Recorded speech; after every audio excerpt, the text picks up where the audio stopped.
Hola, les doy la bienvenida a una nueva clase de historia. Hoy nos vamos a centrar en la situación de Francia a lo largo del siglo XVII, aproximadamente entre 1601 y 1700. ¿En qué nos vamos a concentrar? En cómo en Francia se consolida la monarquía absoluta hereditaria de origen divino, concepto que ya hemos analizado. Habíamos dicho que monarquía significa el gobierno de una sola persona, el rey, el monarca. Absoluta es porque este rey maneja los tres poderes del Estado, el poder ejecutivo, legislativo y judicial. Hereditaria porque una vez que este rey abdica o muere, el que lo va a suceder es un familiar. Y el origen divino es que este poder es considerado que es atribuido por Dios. Él no es un Dios, sino que su poder fue otorgado por Dios. Nos tenemos que ubicar en el tiempo. Si nosotros estamos hablando del siglo XVII, estamos hablando de que todavía estamos en la edad moderna. Es el siglo del absolutismo real. El absolutismo real, estamos hablando del absolutismo del rey. Francia, en el siglo XVII, va a estar gobernada por la dinastía Borbón, que había llegado al poder en 1594, luego de la Guerra de los Tres Enriques, desplazando a la familia Valois. Y en el siglo XVII se impone una monarquía absoluta hereditaria de origen divino. Bien, ¿quiénes van a ser los reyes al que le vamos a prestar atención? A Enrique IV, que es el primer rey Borbón de Francia, a Luis XIII, que es el hijo de Enrique IV, y el hijo de Luis XIII, que es Luis XIV. Nos vamos a centrar en estos tres personajes, pero acá les presento todo el árbol genealógico de la dinastía Borbón durante el siglo XVII. Empezamos con Enrique IV. Enrique IV de la dinastía Borbón reinó el reino de Francia entre 1594 y 1610, o sea que del siglo XVII solo va a reinar los primeros 10 años. ¿Cuáles son las características de Enrique IV?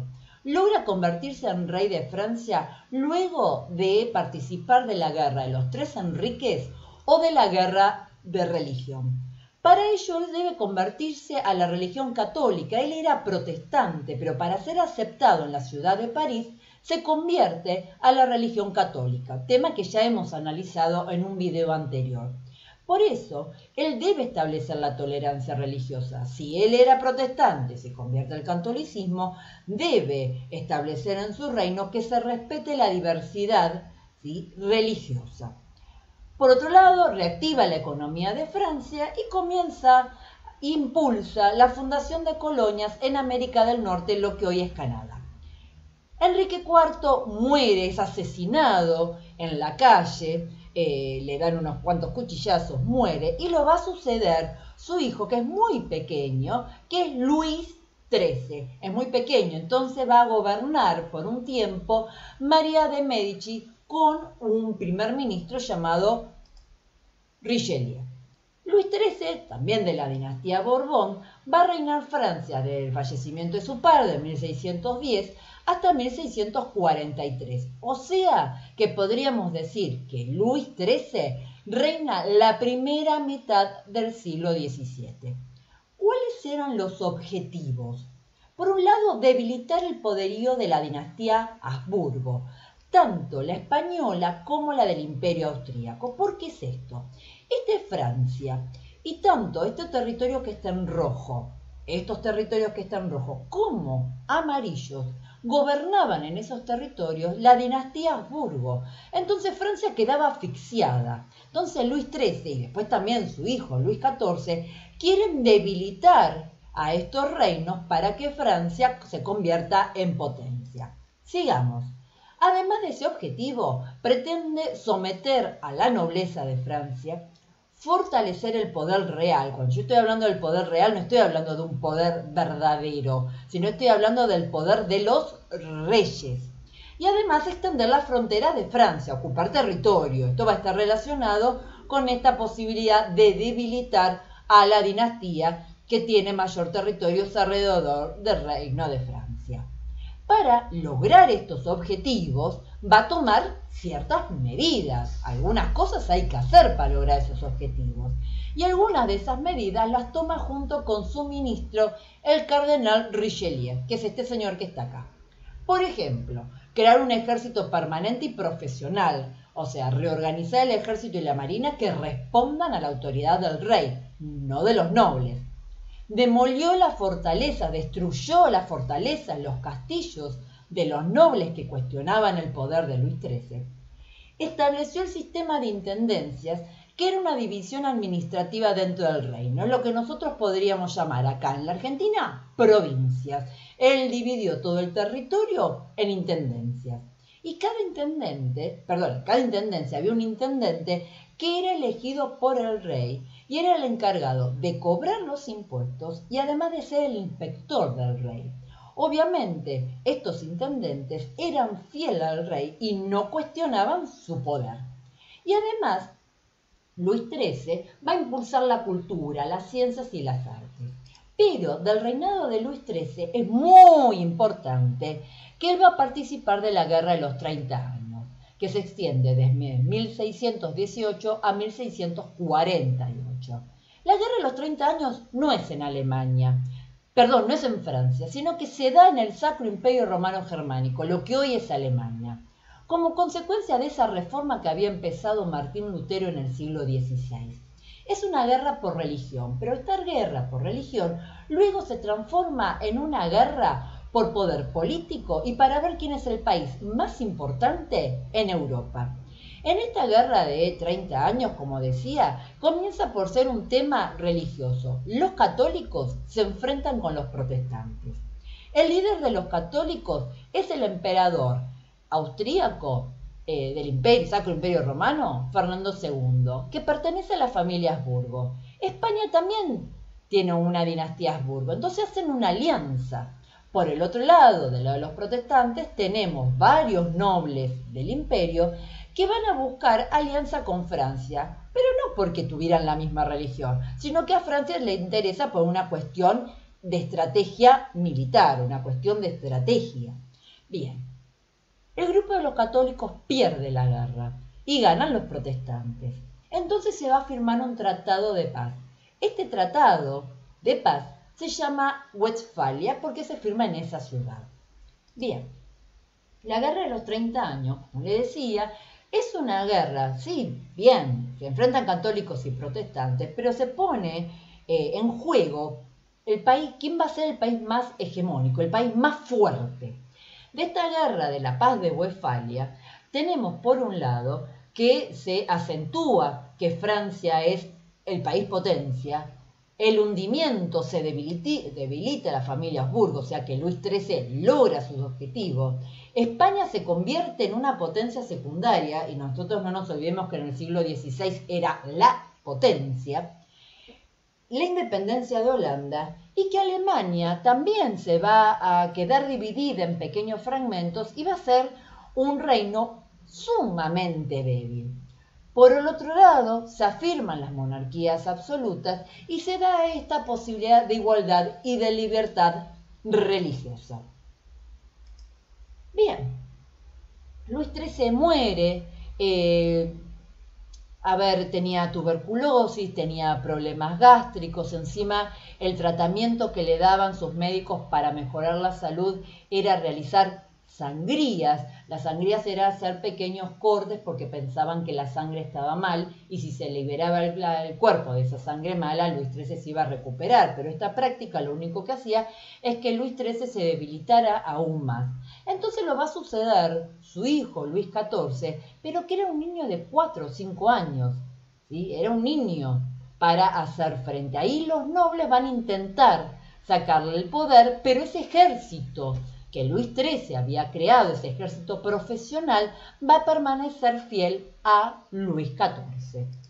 Bien, Luis XIV de la dinastía Borbón reinó el Reino de Francia entre 1554 y 1715, o sea, ya entramos en el siglo XVIII. Podríamos decir que Luis XIV va a reinar en la segunda mitad del siglo XVII. Este es Luis XIV.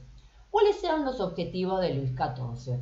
controlar la situación europea, someter a la nobleza de Francia, fortalecer el poder real, o sea, nuevamente insisto, el poder de los reyes, y desarrollar económicamente a Francia. Para lograr estos objetivos va a tomar ciertas medidas, y al principio, como era un niño, con la ayuda del cardenal Mazarino, que es este señor de aquí. Desde 1661 reina por él mismo, es decir, que va a gobernar junto a un consejo privado, sus secretarios y ministros, pero que no les daba demasiado poder para que no le cuestionaran a él el verdadero poder. Trata de controlar a la nobleza, pero si su padre lo que hacía era crear un ejército, destruir sus fortalezas, sacarle sus castillos, Luis XIV lo que intentó hacer es seducirlos. ¿Cómo? Dándoles pensiones, premios, cargos y además les construyó el Palacio de Versalles. Este palacio, para que ustedes miren, esto es el Palacio de Versalles, todo esto es el Palacio de Versalles junto con sus jardines. Para que tengan una idea, tiene 67.000 metros cuadrados, ¿sí? Todos estos jardines tienen aproximadamente más de 200.000 árboles y más de 200.000 flores, ¿sí? Este palacio tiene 300 habitaciones, con una particularidad. En el siglo XVII no existía el concepto de el cuarto de baño, no existía esa habitación que era el baño. Entonces, en estas 300 habitaciones no tenemos baño, ¿sí? Y otra particularidad es que dentro de este palacio había una sala de ópera, una especie de mini teatro, pero este mini teatro podía albergar 700 espectadores a la vez. Este es un famoso salón que se llama el Salón de los Espejos. Para que tengan una idea, tiene 357 espejos. Y recuerden que en esa época no existía la luz artificial. Entonces, todo esto son velas. Todo esto era iluminado a través de velas y se necesitaban aproximadamente 20.000 velas para hacer algún evento en este Salón de los Espejos. Bien, sigamos.